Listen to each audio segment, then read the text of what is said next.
Students, in previous part we have already studied about rate of reaction, but in this part we are going to study about representation of rate of reaction. Okay? तो rate of reaction को हम दो तरह से represent कर सकते हैं. First one is average rate of reaction and second one is instantaneous rate of reaction. और भी कई तरीके हैं, बट आपके सिलेबस में मेजरली 2 ही दिए गए हैं, एवरेज एंड इंस्टेंटेनियस. तो सबसे पहले हम स्टडी करेंगे average rate of reaction. Okay, तो it is denoted by delta. इसे हम डेल्टा से रिप्रेजेंट करते हैं. तो सपोज कि हमारे पास कोई रिएक्टेंट है जो किसमें कन्वर्ट हो रहा है, प्रोडक्ट में. तो आपसे बोला जा रहा है कि आपको इसका रेट ऑफ रिएक्शन लिखना है, वो भी एवरेज रेट ऑफ रिएक्शन लिखना है. ठीक है, इंस्टेंटेनियस नहीं बोला जा रहा है, एवरेज रेट ऑफ रिएक्शन लिखना है. तो आपको पता है ना रेट ऑफ रिएक्शन की डेफिनेशन क्या होती है, change in concentration with respect to time. Okay, ये काम आपको यहाँ पर करना है. तो ROR means rate of reaction is equal to, अगर हम रिएक्टेंट का केस लेते हैं तो हमें पता है हम पहले से ही माइनस करते हैं. ठीक है, तो माइनस चेंज के लिए हमने लगा दिया डेल्टा. ठीक है, कॉन्सेंट्रेशन का हम सिंबल लगा रहे हैं और किसका चेंज हो रहा है इस बार, रिएक्टेंट का.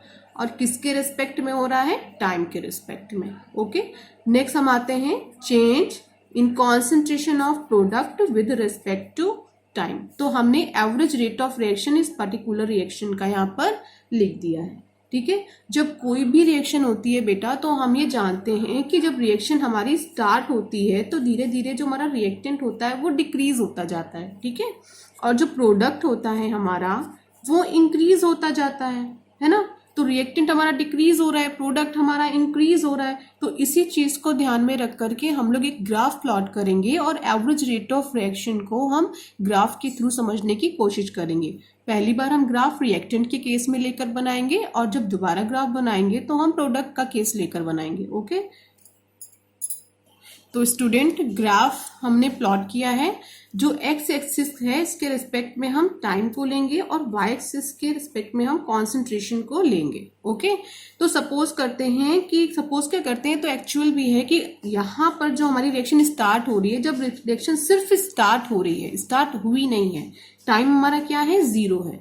और रिएक्टेंट की कॉन्सेंट्रेशन देखें तो यहाँ पे रिएक्टेंट की कॉन्सेंट्रेशन क्या है, सबसे ज्यादा हाई है, R0 है. ओके, तो किसी टाइम T1 पर कॉन्सेंट्रेशन कितनी होगी, R1, और टाइम T2 पर कॉन्सेंट्रेशन होगी R2. है ना, देखिए बिल्कुल साफ साफ क्लियर हो रहा है. तो T1 पे कॉन्सेंट्रेशन है R1 एंड T2 पर कॉन्सेंट्रेशन है R2. ओके, तो अभी मैंने आपसे पूछा है कि एक फाइनाइट इंटरवल ऑफ टाइम में, यानी T1 और T2 इन दोनों टाइम के बीच में मैंने आपको रेट ऑफ रिएक्शन पूछ लिया है. ठीक है, तो इसका मतलब मैंने आपसे क्या पूछ लिया है, एवरेज रेट ऑफ रिएक्शन पूछ लिया. ठीक है, जब भी हम एक फाइनाइट टाइम इंटरवल पीरियड में आपसे रेट ऑफ रिएक्शन पूछते हैं तो वो रेट ऑफ रिएक्शन हमारी एवरेज रेट ऑफ रिएक्शन कहलाती है. ठीक है, T1 और T2 ये दोनों मैंने टाइम सपोज कर लिया है और इस टाइम पीरियड के बीच में आपसे पूछ लिया है कि बताइए रेट ऑफ रिएक्शन क्या होगी. तो इसका मतलब मैंने आपसे एवरेज पूछा है, एवरेज रेट ऑफ रिएक्शन पूछा है. ठीक है, तो यहां पर अगर मैं देखूं तो T2 क्या है, हमारा ज्यादा है, T2 is greater than T1 and R2 is greater than R1. Okay, तो ये हमारा क्या हो गया, डेल्टा T हो रहा है और ये क्या होने वाला है, डेल्टा R होने वाला है. इन दोनों के बीच का डिफरेंस डेल्टा R और T1 और T2 के बीच का डिफरेंस क्या होगा, डेल्टा T होगा. तो हम रिएक्टेंट का केस लेते हैं. रिएक्टेंट का केस था हमारा, देखिए R divided by delta T is equal to, सबसे पहले हम, आपको पता है ना कि हम बिगर से स्मॉलर को ही माइनस करते हैं. ठीक है, तो फाइनल कॉन्सेंट्रेशन हमारी ज्यादा है, final concentration minus initial concentration. ठीक है, divided by final time minus initial time. Okay, तो फाइनल कॉन्सेंट्रेशन हमारी R2 माइनस R1. ओके, और T2 माइनस T1. तो डेल्टा T R हमें क्या मिल रहा है, डेल्टा T. कुछ ऐसा कॉन्सेप्ट हमें यहाँ पर मिल रहा है। जब आप अपनी एनसीईआरटी बुक उठाकर देखोगे तो यहाँ पर एरो लगा हुआ होगा और ऐसा लिखा होगा delta R T is equal to R2 minus R1, okay, divided by delta T.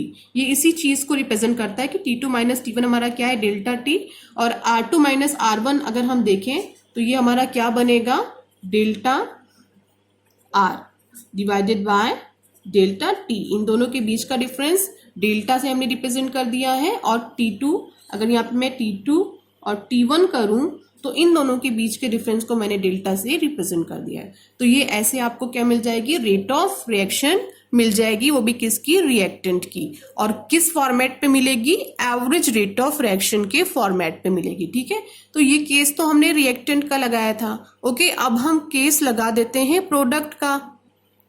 तो बेटा यहाँ पर हम केस सेकेंड प्रोडक्ट का लेकर चल रहे हैं, और देखिए आप अपने कॉन्सेप्ट पर आइए। तो मैंने आपको क्या बताया था कि जब हमारी रिएक्शन स्टार्ट होती है तो रिएक्टेंट क्या होता है, डिक्रीज होता है, और प्रोडक्ट हमारा क्या होता है, इंक्रीज होता है। ठीक है, सेम केस यहाँ पर हमने लगा रखा है। टाइम क्या हमारा t0 है, तो प्रोडक्ट क्या है, बिल्कुल बनना स्टार्ट ही जस्ट हुआ है। ओके, और जैसे जैसे टाइम इंक्रीज होता जा रहा है प्रोडक्ट हमारा क्या होता जा रहा है, इंक्रीज होता जा रहा है। ठीक है, तो किसी टाइम t1 पर प्रोडक्ट की कॉन्सेंट्रेशन है P1 और किसी टाइम t2 पर प्रोडक्ट की कॉन्सेंट्रेशन है P2। तो हमें पता है t2 is greater than t1 and P2 is greater than P1। Okay, तो यहां पर हम आते हैं अपने कॉन्सेप्ट पर। कॉन्सेप्ट देखिए, delta P ROR rate of reaction, अगर हम प्रोडक्ट का निकालेंगे तो क्या निकला था, delta P divided by delta T। अब इसको हमें प्रूव करना है कि ये जो डेल्टा लिखा है ये एक्चुअल में सही लिखा है। तो हमें पता है कि हमारा फाइनल कॉन्सेंट्रेशन क्या है, ज्यादा है, तो final concentration minus initial concentration, ठीक है, divided by final time minus initial time. Okay, हो गया। फाइनल कॉन्सेंट्रेशन क्या था, delta P2 minus concentration of P1 divided by T2 minus T1 is equal to, इन दोनों के बीच का डिफरेंस देखिए, डेल्टा P है, और इन दोनों के बीच का डिफरेंस क्या होगा, डेल्टा T होगा।